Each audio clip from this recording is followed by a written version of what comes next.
Okay, so start करते हैं हम। आज हम जो है वो पी ब्लॉक जो है कंप्लीटली खत्म कर देंगे। ठीक है, तो एक छोटा सा टॉपिक हमें ग्रुप 17 का बचता है, फिर हम ग्रुप 18 डिस्कस करेंगे और आज जो है हम पी ब्लॉक को जो है वो कंप्लीटली खत्म कर देंगे। ठीक है, फिर हम इसकी एक असाइनमेंट करेंगे सॉल्व। ठीक है, वो मैं आपसे जल्दी ही शेयर करूंगा। तो आज का हमारा टॉपिक है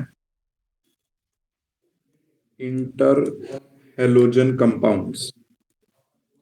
इंटर हेलोजन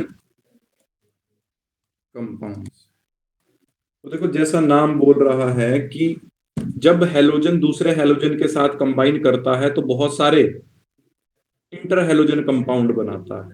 ठीक है, अब वो इंटर हेलोजन कंपाउंड किस फॉर्म में बना सकता है वो भी आपको बता देता हूं।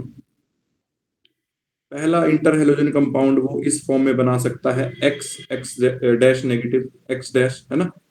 इसका मतलब ये है कि एक्स एक हेलोजन है और एक्स डैश दूसरी हेलोजन है। ठीक है, एक इस तरीके से बन सकता है, दूसरा बन सकता है एक्स एक्स थ्री डैश, तीसरा बन सकता है एक्स एक्स डैश फाइव, और लास्ट बन सकता है एक्स एक्स डैश सेवन। तो इस तरीके के इंटर हेलोजन कंपाउंड जो हैं वो फॉर्म हो सकते हैं। वेयर एक्स क्या है? एक्स वो हेलोजन है जिसका क्या है, लार्ज साइज है, लार्ज साइज हेलोजन।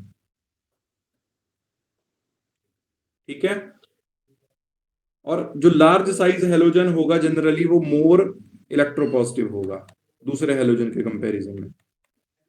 ठीक है, और जो एक्स डैश होगा, x dash is small size halogen. तो इस तरीके से जो हेलोजन्स हैं वो आपस में कंबाइन करके बहुत सारे इंटर हेलोजन कंपाउंड्स जो हैं वो बनाते हैं। ठीक है जी, जैसे मैं इसके कुछ एग्जांपल भी आपको दे देता हूं। ठीक है, जैसे एक्स एक्स डैश में एग्जांपल आ जाएगा आपके पास सी एल एफ। ठीक है, सी एल एफ क्या है, एक इंटर हेलोजन कंपाउंड है। इन द सिमिलर वे जो एक्स एक्स डैश थ्री है इसमें एग्जांपल आपके पास आ जाएगा सी एल एफ थ्री। ठीक है, और जो नेक्स्ट है उसमें एग्जांपल आ जाएगा बी आर एफ फाइव, और जो लास्ट है उसमें एग्जांपल आ जाएगा आई एफ सेवन। ठीक है, अब आपको अच्छे से पता है कि इन सभी की शेप ज्योमेट्री क्या होती है, तो उसमें मैं ज्यादा आपको नहीं बताने वाला कुछ भी, क्योंकि आपको ये चीजें ऑलरेडी पता है। बता सकते हैं इन सभी में हाइब्रिडाइजेशन क्या आएगी? बताओ जी, सी एल एफ में क्लोरीन की क्या आएगी hybridisation? What is the hybridisation of chlorine in C L F? जल्दी से आंसर दो जी सारे।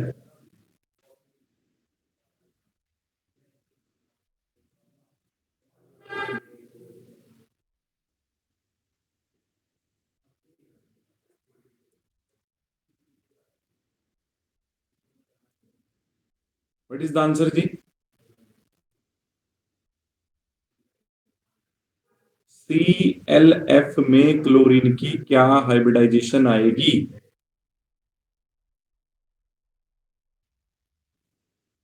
Sir SP3। sp2। sp3। देखो देखो हाइब्रिडाइजेशन कैसे निकलती है, H will be equal to 1/2 V plus M minus C plus A. ठीक है, V is the valence electron, M is the monovalent atom, C is the charge on cation and A is the charge on anion। ये मैं सारी चीजें बता चुका हूं आपको ऑलरेडी केमिकल बॉन्डिंग में। ठीक है, तो वैलेंस इलेक्ट्रॉन क्लोरीन के कितने होते हैं? 7। और मोनोवेलेंट कितना जुड़ा है उसके साथ? एक क्लोरीन जुड़ा है, तो 7+1। अब ना ये कैटायन है ना ये एनायन है क्योंकि ये न्यूट्रल है, तो 8/2 आ गया। 8/2 मतलब 4। स्टेरिक नंबर 4 के लिए hybridisation comes out to be sp3। तो ये sp3 आएगा।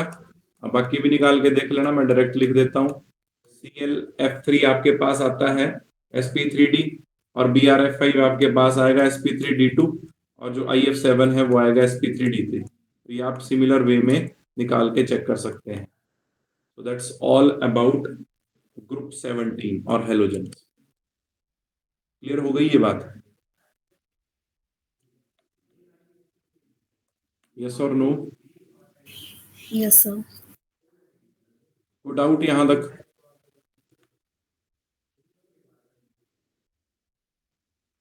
डाउट है जी यहां तक तो पूछो, अदरवाइज मैं फिर ग्रुप 18 स्टार्ट करता हूं।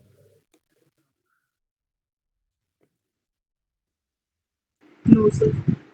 Okay, so we will start the last topic, ठीक है, दैट इज ग्रुप 18।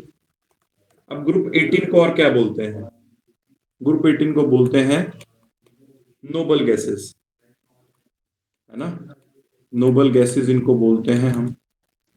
अब अगर नोबल गैसेस की बात करता हूं तो पहले हम इसमें देखेंगे कि जो ग्रुप 18 है उसमें 6 एलिमेंट्स आते हैं।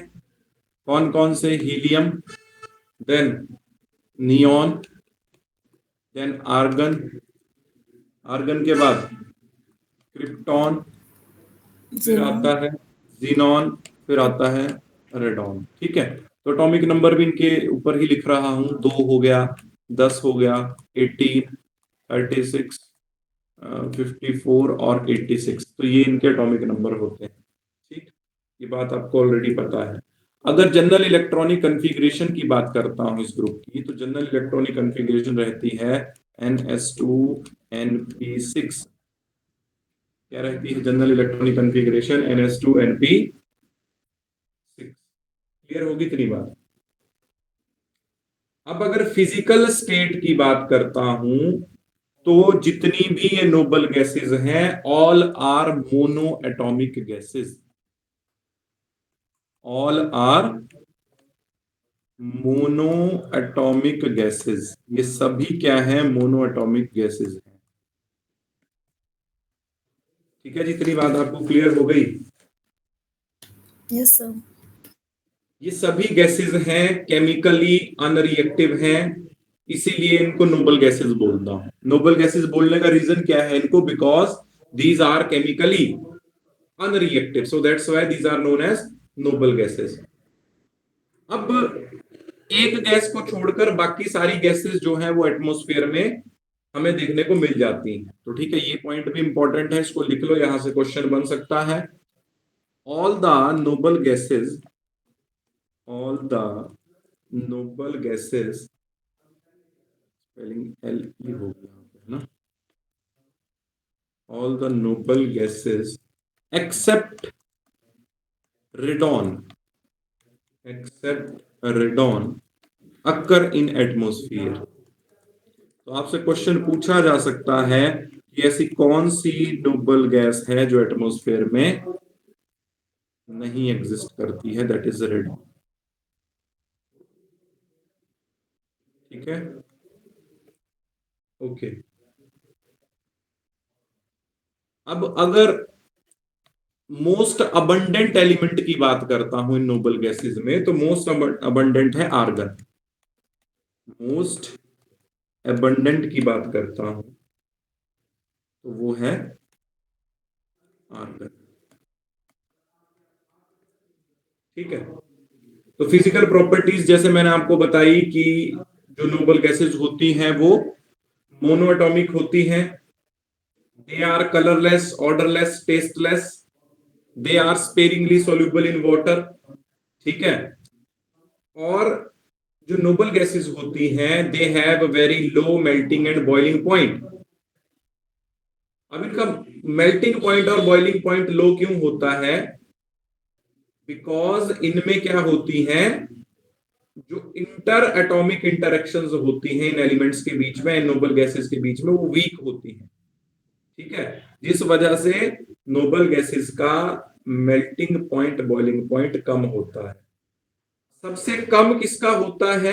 Helium has lowest boiling point, है ना। जितने भी नॉन सब्सटेंस हैं उन नॉन सब्सटेंस में हीलियम का क्या है? लोएस्ट बॉइलिंग पॉइंट है। कितना है लोएस्ट बॉइलिंग पॉइंट? 4.2 केल्विन। ध्यान रखेंगे, ये बात इंपॉर्टेंट बात है। ठीक है जी, इसके लिए ये बात हो रही है, ये बात हो रही है हीलियम के लिए। हीलियम का लोएस्ट क्या है? बॉइलिंग पॉइंट है 4.2 केल्विन। ठीक है, क्या आपको इतनी बात क्लियर हो गई? यस। ओके, अब बात करता हूं इनकी कुछ केमिकल प्रॉपर्टीज की आपके साथ।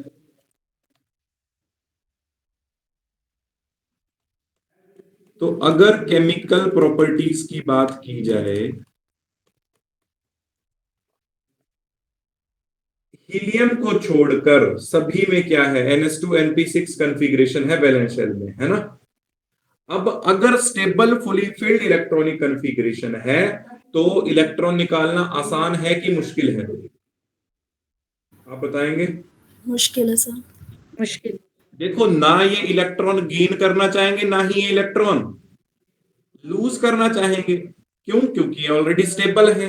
तो इनकी आयोनाइजेशन एंथैल्पी भी हाई होगी और इलेक्ट्रॉन गेन एंथैल्पी भी हाई होगी। रीजन क्या है? Due to fully filled stable electronic configuration. क्या आपको ये बात समझ में आई? High ionisation energy and high electron gain enthalpy.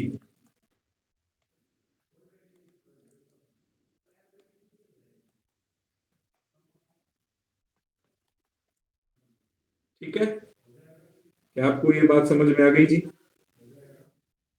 Yes sir. Okay. अब यहां पर जो फर्स्ट नोबल गैस का कंपाउंड था, ठीक है, वो कौन सा था? उसके उसके बारे में कई बार क्वेश्चन आता है। जो फर्स्ट कंपाउंड बना था नोबल गैसेस का, बता सकते हैं आपके?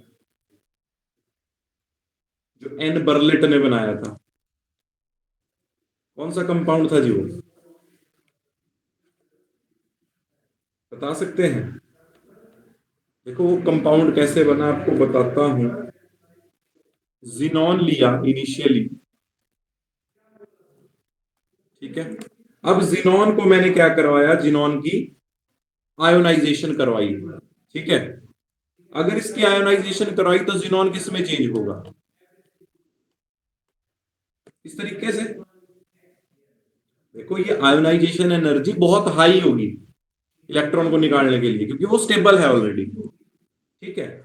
और उसके बाद मैंने उसका रिएक्शन करवाया प्लेटिनम हेक्साफ्लोराइड के साथ। तो यहां पर एक कंपाउंड बना Xe पॉजिटिव PtF6 1 नेगेटिव। तो ये था वो कंपाउंड, ठीक है, जिनॉन का।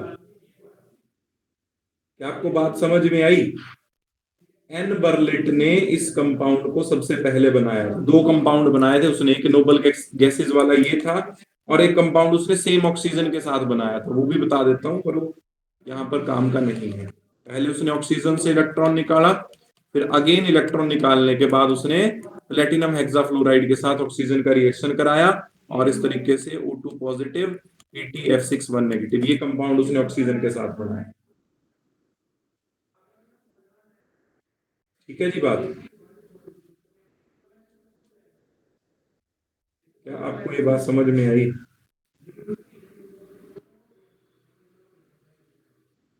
Yes sir.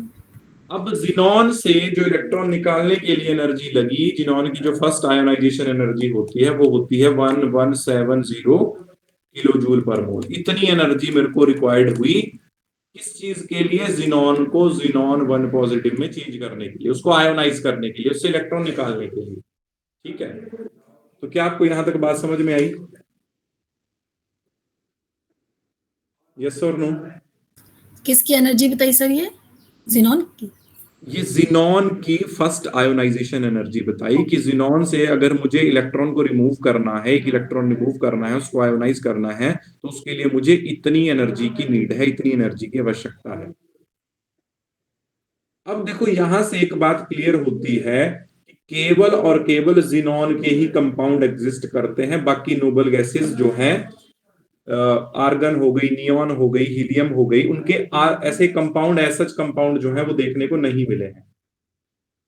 सभी नोबल गैसेस की अगर बात करता हूं तो ज्यादा कंपाउंड मेरे को जिनॉन के, और जिनॉन के बाद मुझे क्रिप्टॉन के कंपाउंड कुछ देखने को मिलते हैं, ठीक है। सभी नोबल गैसेस में सबसे ज्यादा कंपाउंड किसके होते हैं? जिनॉन के, ठीक है। और वो कंपाउंड किसकी फॉर्म में होते हैं? वो फ्लोराइड और ऑक्साइड की फॉर्म में होते हैं। जैसे देखो, मैं कुछ कंपाउंड आपको बताता हूं जिनॉन के। जिनॉन डाइफ्लोराइड हो गया, जिनॉन टेट्राफ्लोराइड हो गया, ठीक है, जिनॉन हेक्साफ्लोराइड हो गया, ठीक, और जिनॉन ऑक्सी टेट्राफ्लोराइड हो गया, ठीक है, जिनॉन डाइऑक्सी डाइफ्लोराइड हो गया, ठीक है, जिनॉन, ये हो गया आपके पास जिनॉन टेट्राऑक्साइड, ठीक, और एक हो गया जिनॉन ट्राइऑक्साइड। तो मैंने आपको बात बताई कि केवल और केवल जिनॉन और क्रिप्टॉन के ही कंपाउंड देखने को मिलते हैं, क्रिप्टॉन के भी बहुत कम कंपाउंड देखने को मिलते हैं, कंपाउंड क्रिप्टॉन का भी आपको बता देता हूं, दैट इज क्रिप्टॉन डाइफ्लोराइड। बाकी किसी भी नोबल गैसेस के कंपाउंड जो है वो देखने को नहीं मिलते, केवल और केवल जिनॉन और क्रिप्टॉन के कंपाउंड फ्लोराइड और ऑक्साइड की फॉर्म में देखने को मिलते हैं। ठीक है जी। अब ये जो मैंने आपको कंपाउंड बताए, इनको छोड़कर वैसे तो रेडॉन का कोई भी कंपाउंड एग्जिस्ट नहीं करता। देखो मैंने आपको बता दिया, आर्गन, नियॉन और हीलियम के कंपाउंड देखने को नहीं मिलते हैं, बताई ना ये बात अभी। Yes sir. ओके, दूसरी चीज मैंने आपको ये बताई कि एक नोबल गैस और बच गई, रिडॉन। जिनॉन और क्रिप्टॉन के कंपाउंड हमने देख लिए। अब जो रेडॉन है उसके केवल और केवल एक कंपाउंड देखने को मिलता है, only one compound is identified, that is radon difluoride. और ये भी कैसे आइडेंटिफाई हुआ है? It is identified by radio tracer technique. Radio tracer technique से केवल और केवल एक ही कंपाउंड अब तक रेडॉन का आइडेंटिफाई हो पाया है। वैसे एज सच उसका आइसोलेटेड वे में कोई भी कंपाउंड एग्जिस्ट नहीं करता है। ठीक है जी बात। क्या आपको यहां तक बातें क्लियर हो गई? यस अगर सर। क्लियर हो गई है तो मैंने जिनॉन के ये जितने भी कंपाउंड लिखे हैं, अभी आपके लिए मैं 2-3 मिनट का आपको टाइम देता हूं, इन सभी कंपाउंड की हाइब्रिडाइजेशन ज्योमेट्री शेप मुझे जल्दी से बताओ। इंपॉर्टेंट है ये हाईली। 7 कंपाउंड मैंने लिखे हैं, इन 7 कंपाउंड की शेप ज्योमेट्री जल्दी बताओ, मैं आपको कुछ टाइम देता हूं।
हो गया जी? फर्स्ट हो गया। देखो फर्स्ट था आपके पास yes sir. sp3d। F2, hybridisation आएगी sp3d, आएगी कि नहीं आएगी? Yes sir. अब शेप होगी इसकी लीनियर,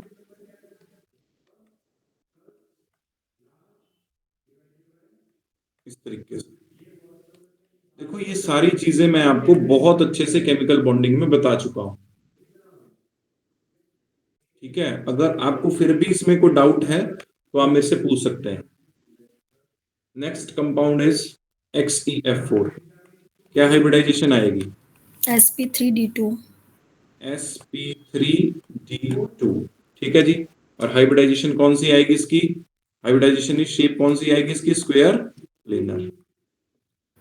स्क्वायर प्लेनर आएगी शेप, और ज्योमेट्री पूछेगा तो ज्योमेट्री होगी ऑक्टाहेड्रल। क्या आपको ये बात क्लियर हुई?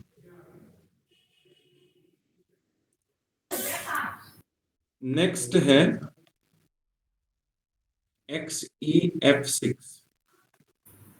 क्या ज्योमेट्री आ रही है? sp3d3 sp3d3, और इसकी शेप होती है डिस्टॉर्टेड ऑक्टाहेड्रल। ध्यान रखेंगे, इंपॉर्टेंट है। कैसी शेप होती है इसकी? Distorted octahedral.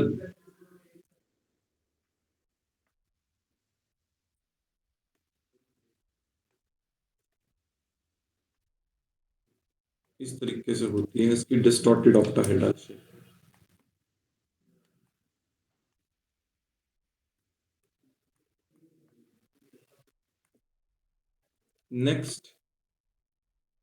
नेक्स्ट कंपाउंड था हमारे पास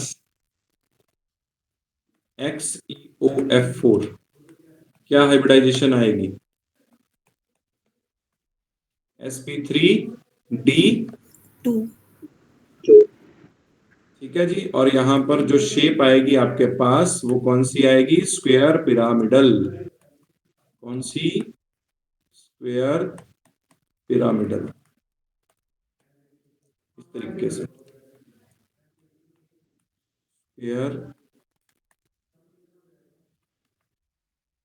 पिरामिडल शेप आएगी। क्लियर हो गया ये? Yes sir. नेक्स्ट कौन सा कंपाउंड था फिर? जिनॉन डाइऑक्सी डाइफ्लोराइड था, है ना? Yes sir. Xenon dioxy difluoride. ये क्वेश्चन हाईली इंपॉर्टेंट है। अगर आप पिछले कमीशन के पेपर देखोगे तो मैक्सिमम टाइम पे आपको जो हाइब्रिडाइजेशन ज्योमेट्री का क्वेश्चन आ जाता है, कई बार वो जिनॉन के कंपाउंड से आ जाता है। तो प्लीज ये अच्छे से कर लेना, 7-8 कंपाउंड है जिनॉन के, और कई बार ये क्वेश्चन आ जाता है। ठीक है, तो यहां पर भी कौन सी हाइब्रिडाइजेशन आएगी? sp3d, D. Yes sir. और ये बनेगा टी शेप आपके पास। इस तरीके से बता देते हैं, इस तरीके से बनता है, दिस इज टी शेप।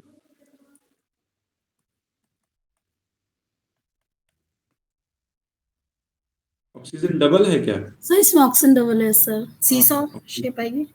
हाँ हाँ, सीसॉ आएगी जी, बिल्कुल सही बात है। मैंने सोचा सिंगल ऑक्सीजन।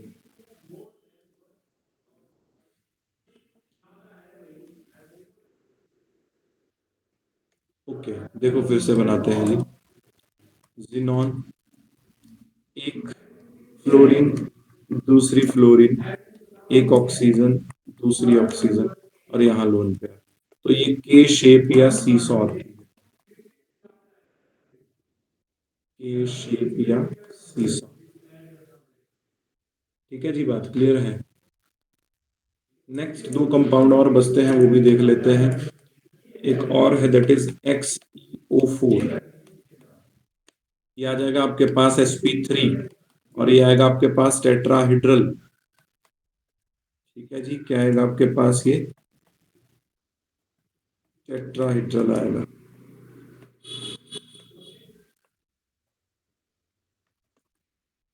लास्ट कंपाउंड कौन सा था? XeO3 था, है ना?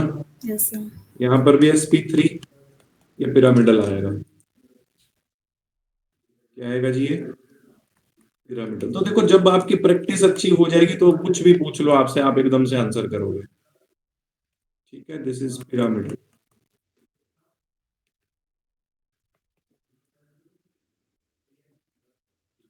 तो जितनी भी मैंने शेप्स कराई, इनमें कोई डाउट किसी को भी तो प्लीज आस्क, क्योंकि फिर चैप्टर खत्म होने वाला है। जस्ट इसके यूजेस बचते हैं 5 मिनट के, फिर चैप्टर खत्म हो जाएगा जी आज।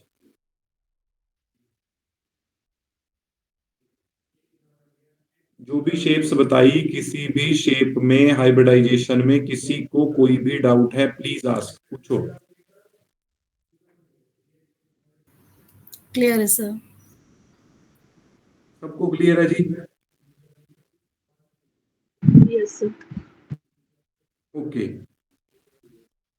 देखो लास्ट में सिर्फ और सिर्फ अब हम इसके यूजेस करेंगे, फिर ये चैप्टर खत्म हो जाएगा। आपको इतना तो आइडिया हो गया होगा कि ग्रुप 18 से अगर क्वेश्चन आएगा तो कहां से क्वेश्चन आएगा, है ना?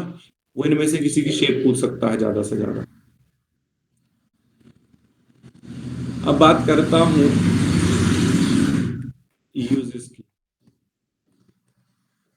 अब अगर यूजेस की बात करता हूं तो जो हीलियम है, हीलियम कैसी गैस है? कैसी गैस है जी? लाइट वेट गैस है, नॉन फ्लेमेबल गैस है। ठीक है, कहां यूज होती है ये? It is used in balloons. अरे हल्की होती है ना, इसको बैलून्स में क्या किया जाता है, यूज किया जाता है वेदर ऑब्जर्वेशन के लिए। ठीक है, it is filled in balloons for weather observation.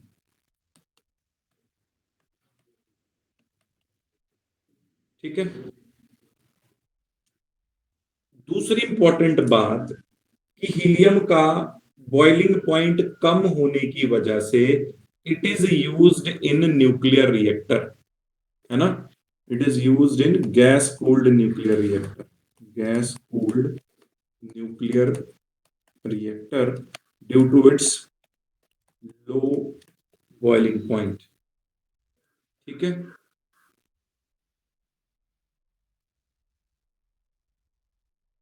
अब जो लिक्विड हीलियम है, जिसका हमने देखा कि बॉइलिंग पॉइंट बहुत कम होता है 4.2 kelvin, it is used as a cooling agent for experiments at extremely low temperature. अब कुछ रिएक्शंस ऐसे होते हैं जो एक्सट्रीमली लो टेम्परेचर पे होते हैं, तो वहां पर लिक्विड हीलियम जो है वो एज ए कूलिंग एजेंट क्या करती है, काम करती है।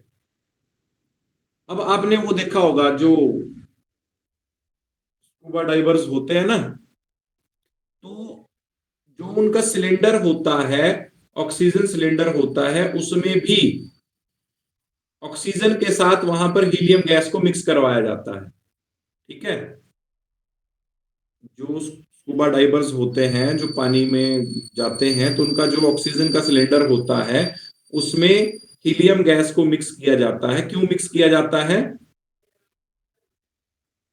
क्योंकि हीलियम गैस जो है वो ब्लड में डिसॉल्व नहीं होती है। ये चीज मैंने आपको ना सॉल्यूशन चैप्टर में भी बताई थी। ठीक है, तो हीलियम के इतने ही यूजेस हैं। अब बात करता हूं नियॉन की। तो नियॉन गैस कहाँ यूज होती है? तो नियॉन सिग्नल्स में यूज होती है, जो लाइट्स आपने देखी होंगी, सिग्नल लाइट्स। दूसरी फ्लोरोसेंट बल्ब्स में यूज होती है। ठीक है, जैसे आपने देखा होगा गार्डन में और ग्रीन हाउस में जो लाइट लगी होती है जनरली वो नियॉन के ही बल्ब्स होते हैं। ठीक है, और अगर बात करता हूं आर्गन की, तो आर्गन जो होती है it is used in electrical light bulbs. ठीक है, इलेक्ट्रिकल के जो भी बल्ब्स होते हैं उसमें आर्गन को जो है वो फिल किया जाता है। ये बात आई थिंक आपको ऑलरेडी पता भी होगी। ठीक है, और आर्गन का यूज और कहाँ है?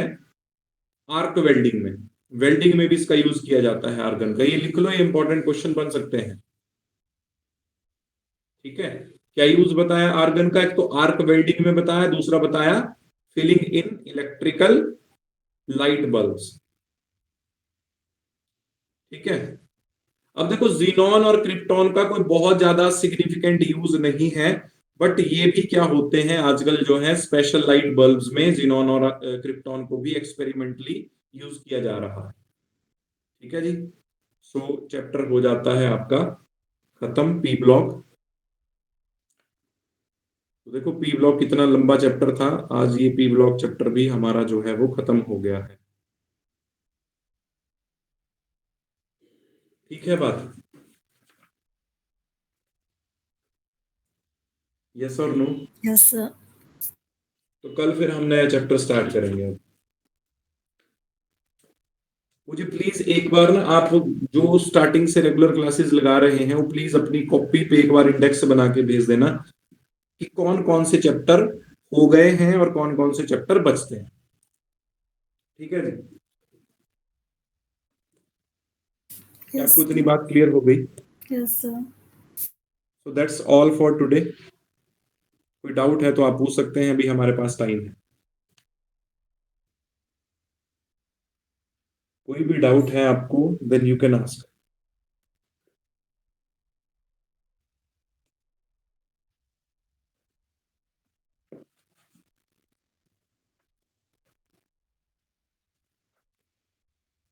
चलो, अगर अभी आपके पास 10 मिनट का टाइम है तो आप मुझे क्या करो, वो चैप्टर की लिस्ट भेज दो प्लीज, है ना,